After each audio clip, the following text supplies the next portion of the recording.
Team, hello, how are we? Hope everyone is good. We're back. It is another week. It was quite hard to enunciate. Felt like I was stuttering. We're back another week and another live training. This one is all around consistency and understanding how we build never-ending consistency.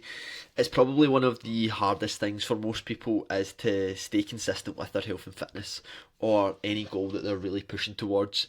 And what I want to do is kind of give you context on what consistency actually is and what it looks like and how we can adapt it to you, your life, and where you're currently at. So let's have a wee look at what we're getting into. So I'm going to cover off what does consistency look like, why we all struggle with it so much, how can we create consistency, and how to manage things that are not going to plan and what your next steps can be. So, what is consistency? If we actually break it down, it's like the quality of always behaving or performing in a similar way, or of always happening in a similar way. And the one key word I want to highlight is similar. And what I want you to understand is that similar is not perfect and it is not the same.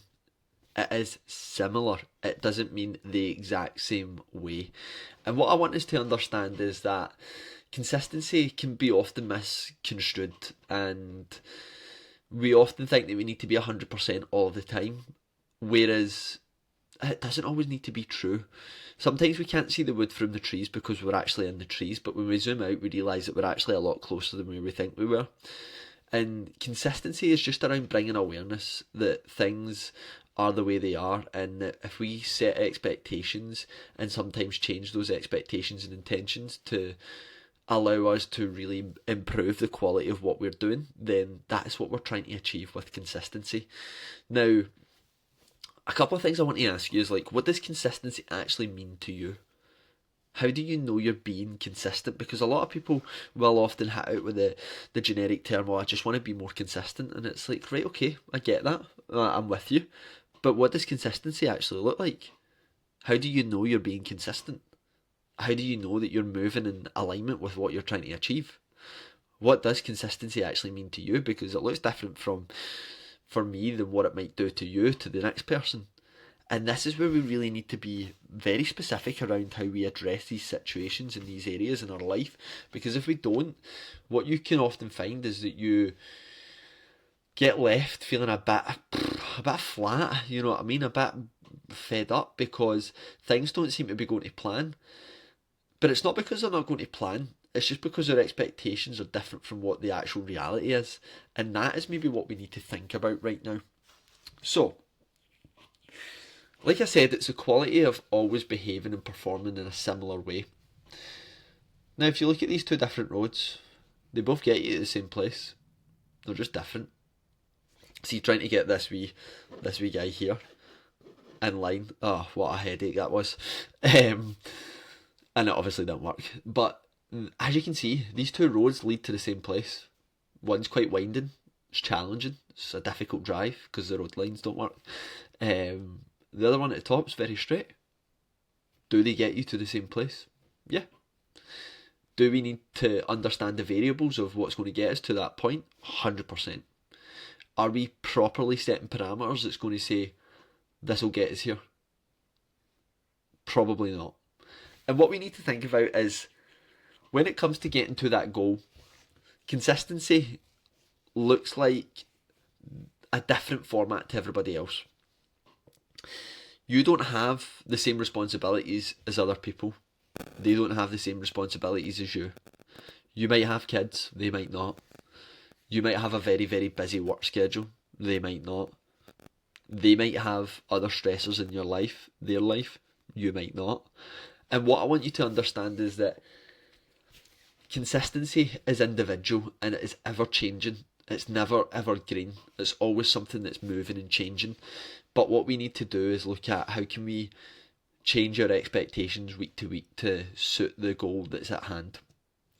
So why do we all struggle with it?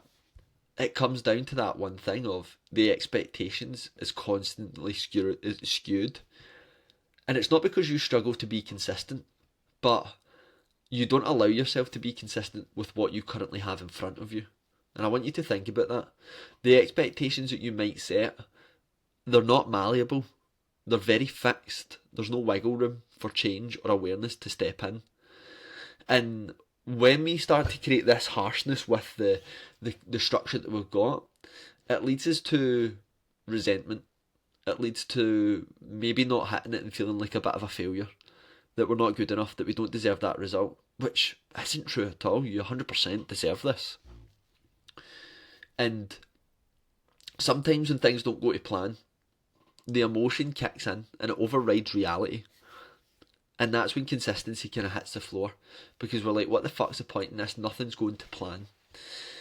And this is where we need to step back and think about, right, well, what can we control and what can't we control? And I'll get to that in a moment, because that's a big factor. So how do we create consistency then? I often think that it also comes down to changing our perception of progress, but also setting out key indicators so that we know what we want to work towards and what we want to achieve. And we kind of need a couple of things in order for that to become a reality. First, we need a target. We need to know where we're going. We need to know what we're working towards.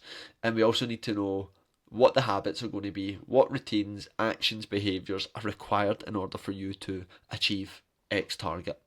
So define the target, define the scenario. What is the things that we need to do? Is it a fat loss goal? Okay, this is what we need to hit. We then need to bring awareness around what our key progress indicators look like. How do you know that you're making progress? How can we measure it? If I was to come in and ask you, how do you measure that? How do you know how we're making progress? Guesswork gets us nowhere. Know how to measure progress. This is why check-ins are so important. This is why consistent communication is so important. This is why taking those progress pictures are so important. Logging the sessions are so important. Because it might not seem like it carries much weight at the time, but when you look back at it, whether it's 6 weeks, 6 months, 12 months from now, you will have a clear view of everything that has happened, and it will allow you to see why things are the way that they are, and not just your blanket approach to what those things look like. And then every single week, we need reflection points to understand the reality of the situation. We need these points in our week where we can separate reality from emotion. Quite often, the reason that we feel deflated is down to the fact that emotions are just currently overriding reality. It might be a week where you're up against it and you need to pull back and change the expectations for that week. But if we don't see that or have the point or the time to really reflect and go, okay, maybe I just don't have the ability this week. You're ready, you're willing, you might just not be able, with the current circumstances that are right in front of you, to be able to have the same week as you did last week. So, what we need to do is change our understanding of what progress looks this week. Like I said, progress needs to be malleable. It needs to be something that we can ebb and change. However, those key indicators will still be important. Making sure we take our progress forward, making sure we check in, making sure that we've got those non-negotiable habits and standards are important. But we need to change what progress looks like for that week. So how do we manage things when they're not going to plan? We can kind of do it in 3 different ways. Like I said, it's all about separating that emotion and reality and understanding the why behind why things are just not going to plan.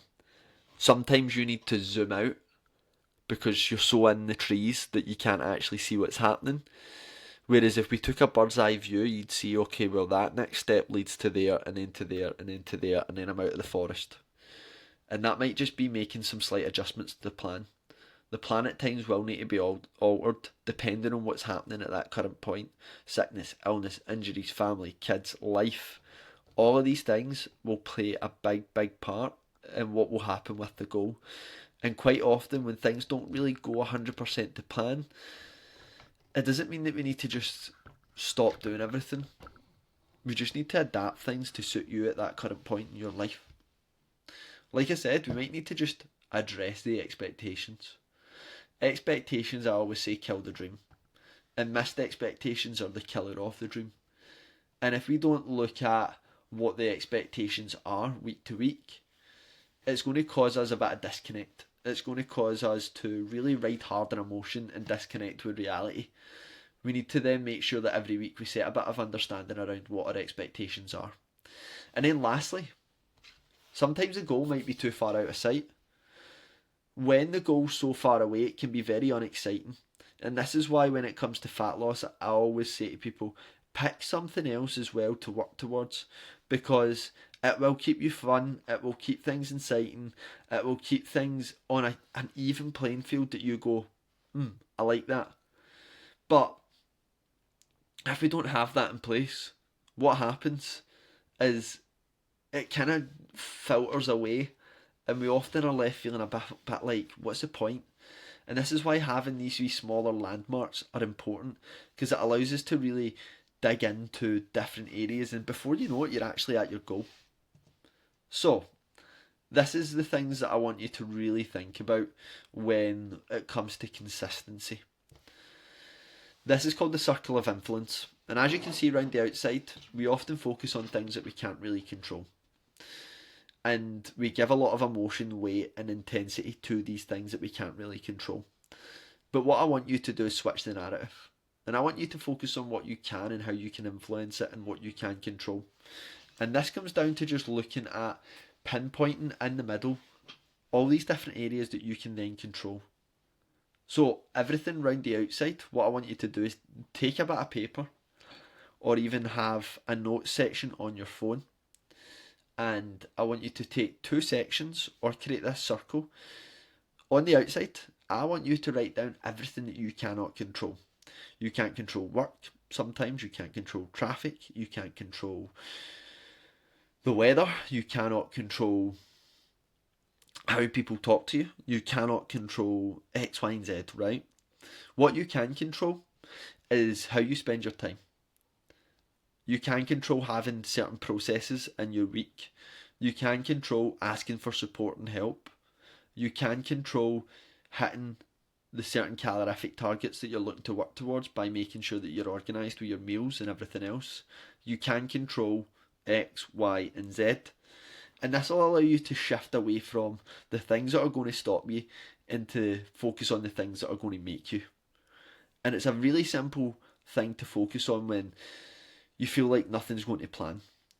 And if we can move away from what you can't control to what you can control, what you will start to realise is that progress will move quite quickly. But only if we focus on the things that allow progress to move.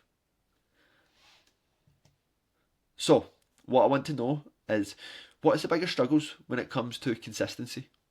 Where do you feel that you need the most support and guidance with when it comes to consistency? And what I want to know is, how did you find this? Drop us a message, let us know, leave it in the comments below, and I'll see you all next week for another training team.